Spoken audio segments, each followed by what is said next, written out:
Hey folks, and welcome to CarStarz' 10 Wild Facts about Hooper's 78 Pontiac Trans Am in the 1978 movie, Hooper. Fact number 1. There were only two different vehicles used to portray the 1978 Pontiac Trans Am throughout the film. One was the mainly used production 78 Pontiac Trans Am, and the other was actually a retired jet-powered drag racing car made up to look somewhat like a Trans Am from the distance, used for the collapsed bridge jump scene only. Fact number 2.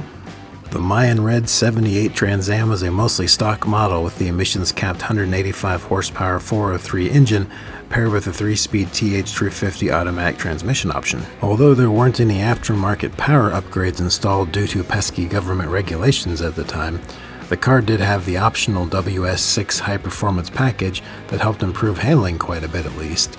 The only aftermarket parts even added were the 8-spoke polished mag wheels. Fact number 3.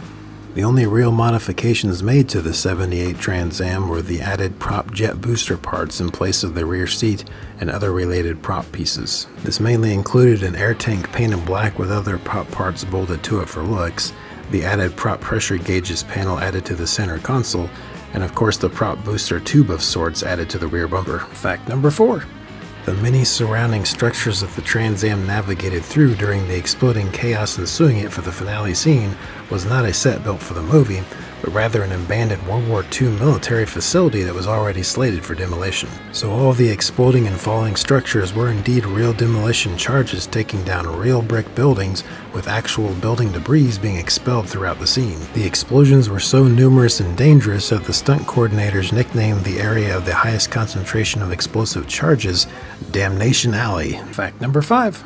Amazingly, most of the crazy explosion-filled earthquake simulation finale was captured in one very well timed-out continuous sequence. Equally amazing is that the Trans Am made it through all the intense action with only one minor collision right here when a car slid into the passenger side quarter panel. Fact number 6. Although assumed by most, myself included, to have been just a scale model faked scene, the collapsed bridge jump scene was actually a real vehicle stunt. The car you see flying through the air in this scene is obviously not the 78 Trans Am. However, it is a formerly retired rocket-propelled dragster funny car with a somewhat Trans Am-like fiberglass body bolted to it, and piloted by legendary stuntman Buddy Joe Hooker. Buddy rocketed the car a record-shattering 325 feet across this massive river. Somehow he survived this truly insane stunt with no major injuries too. Fact number 7. Unfortunately, one of the most thrilling and best timed stunts in the film was tarnished by some bad post-editing. One of Buddy's coolest stunts in the movie was when he drove the Trans Am under a falling brick smokestack, escaping just in the nick of time. However, it becomes very apparent, especially in this full HD release of the film, that for some unknown reason, there was indeed some superimposed image altering done to the scene, as you can see here when the Trans Am image is suddenly and oddly separated from the rest of the background upon exiting the scene. As per Buddy Hooker himself via a 2018 Facebook discussion group, this was a real stunt that he performed, and there's no reason that it wouldn't be, considering all the stunts in the film were indeed done practically with real cars and real demolition. My only logical guess of why they may have altered this scene in post is that perhaps there was a technical problem with that part of the film, and they had to fix it in that way since the second take was not possible. Regardless, we do know for sure that all the vehicle stunts in this movie were indeed absolutely real performed stunts, despite any rumors you may have heard or any filming glitches that may have occurred in the process of making some scenes. Fact number 8.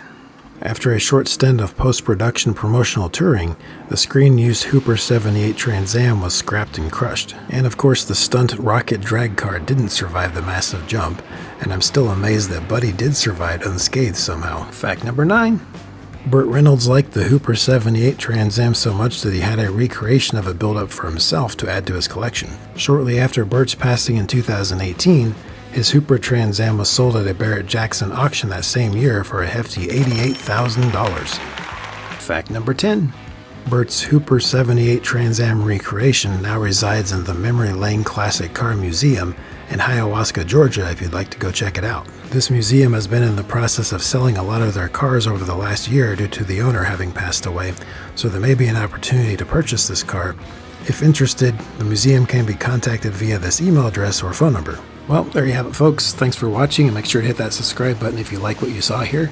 You guys are all great. See you next time.